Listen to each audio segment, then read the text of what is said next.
Welcome back to One Chapter a Day Bible Challenge, Day 186, Luke chapter 9. When Jesus had called the 12 together, he gave them power and authority to drive out all demons and to cure diseases. And he sent them out to proclaim the kingdom of God and to heal the sick. He told them, "Take nothing for the journey, no staff, no bag, no bread, no money, no extra shirt. Whatever house you enter, stay there until you leave that town. If people do not welcome you, leave their town and shake the dust off your feet as a testimony against them." So they set out and went from village to village, proclaiming the good news and healing people everywhere. Now Herod the Tetrarch heard about all that was going on, and he was perplexed because some were saying that John had been raised from the dead, others that Elijah had appeared, and still others that one of the prophets of long ago had come back to life. But Herod said, "I beheaded John. Who then is this I hear such things about?" And he tried to see him. When the apostles returned, they reported to Jesus what they had done. Then he took them with him, and they withdrew by themselves to a town called Bethsaida. But the crowds learned about it and followed him. He welcomed them and spoke to them about the kingdom of God and healed those who needed healing. Late in the afternoon, the 12 came to him and said, "Send the crowd away so they can go to the surrounding villages and countryside and find food and lodging, because we are in a remote place here." He replied, "You give them something to eat." They answered, "We have only 5 loaves of bread and 2 fish, unless we go and buy food for all this crowd." About 5,000 men were there, but he said to his disciples, "Have them sit down in groups of about 50 each." The disciples did so, and everyone sat down. Taking the 5 loaves and the 2 fish and looking up to heaven, he gave thanks and broke them. Then he gave them to the disciples to distribute to the people. They all ate and were satisfied, and the disciples picked up 12 basketfuls of broken pieces that were left over. Once when Jesus was praying in private and his disciples were with him, he asked them, "Who do crowds say I am?" They replied, "Some say John the Baptist, others say Elijah, and still others that one of the prophets of long ago has come back to life." "But what about you?" he asked. "Who do you say I am?" Peter answered, "God's Messiah." Jesus strictly warned them not to tell this to anyone. And he said, "The Son of Man must suffer many things and be rejected by the elders, the chief priests, and the teachers of the law, and he must be killed, and on the 3rd day be raised to life." Then he said to them all, "Whoever wants to be my disciple must deny themselves and take up their cross daily and follow me. For whoever wants to save their life will lose it, but whoever loses their life for me will save it.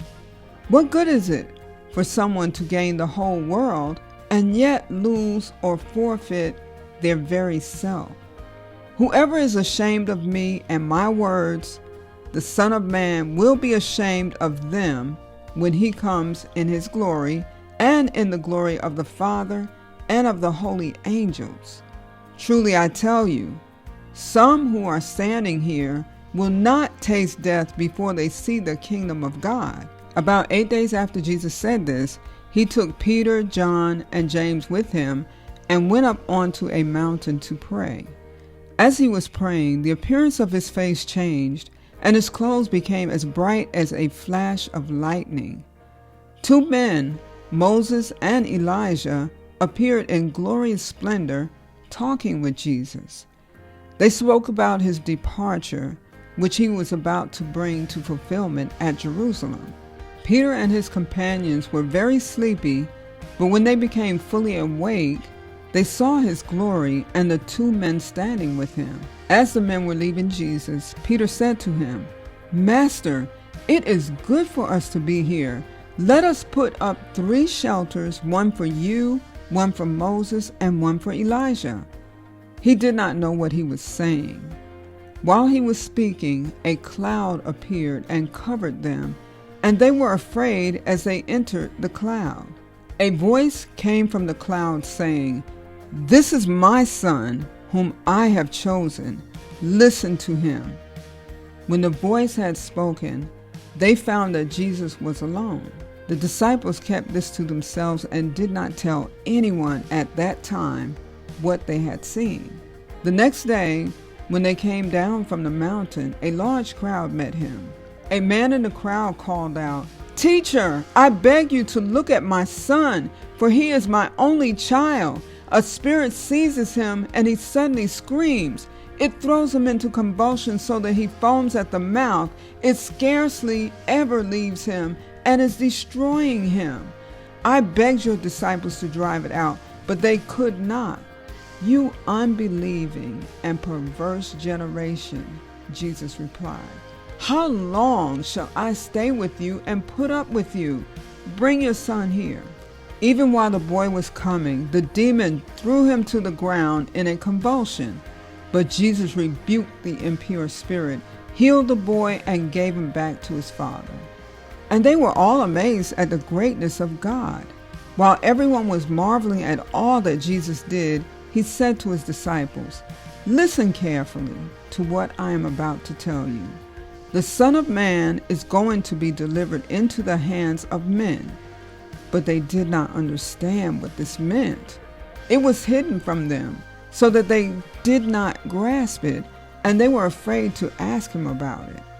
An argument started among the disciples as to which of them would be the greatest.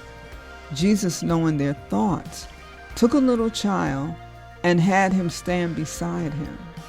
Then he said to them, "Whoever welcomes this little child in my name welcomes me, and whoever welcomes me welcomes the one who sent me. For it is the one who is least among you all who is the greatest." "Master," said John, "we saw someone driving out demons in your name, and we tried to stop him because he is not one of us." "Do not stop him," Jesus said, "for whoever is not against you is for you." As the time approached for him to be taken up to heaven, Jesus resolutely set out for Jerusalem. And he sent messengers on ahead who went into a Samaritan village to get things ready for him. But the people there did not welcome him because he was heading for Jerusalem. When the disciples James and John saw this, they asked, "Lord, do you want us to call fire down from heaven to destroy them?" But Jesus turned and rebuked them. Then he and his disciples went to another village. As they were walking along the road, a man said to him, "I will follow you wherever you go." Jesus replied, "Foxes have dens and birds have nests, but the Son of Man has no place to lay his head." He said to another man, "Follow me." But he replied, "Lord, first let me go and bury my father." Jesus said to him, "Let the dead bury their own dead, but you go and proclaim the kingdom of God." Still another said, "I will follow you, Lord, but first let me go back and say goodbye to my family." Jesus said, "No one who puts a hand to the plow and looks back is fit for service in the kingdom of God."